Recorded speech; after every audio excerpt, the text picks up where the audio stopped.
এক পর্যায়ে প্রধানমন্ত্রী আমাকে নির্দেশ দিলেন যে অনেক তো উদ্ধার হলো, এবার চাপা দিয়ে দাও এবং এই কাজটা বন্ধ করা যায় কিনা।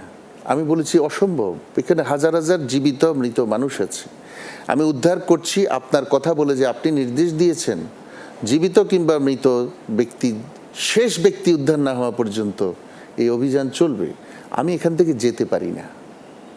তিনি বললেন স্পেকট্রা গার্মেন্টস নামে একটি গার্মেন্টস পূর্ববর্তী বিএনপি আমলে ধ্বংস হয়েছিল এবং সেটাতে মানুষ চাপা দেওয়া হয়েছে, কাকে উদ্ধার করা হয়, প্রতিবাদ করা হয়েছে, কিভাবে উদ্ধার হলো, কি হলো, এটা জানতে চাওয়া হয়েছে। আমার কথা হলো আমি নিজে এবং অন্যান্য সংগঠন থেকেও বলা হয়েছিল এটার বিচার বিভাগীয় তদন্ত করা হোক।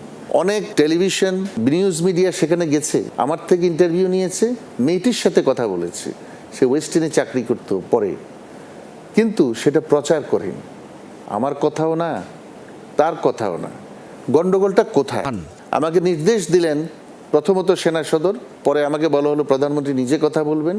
তিনি বললেন এই লাশগুলোকে পুলিশকে হ্যান্ডওভার করে গুম করে ফেলতে হবে। আমি বলেছিলাম কেন?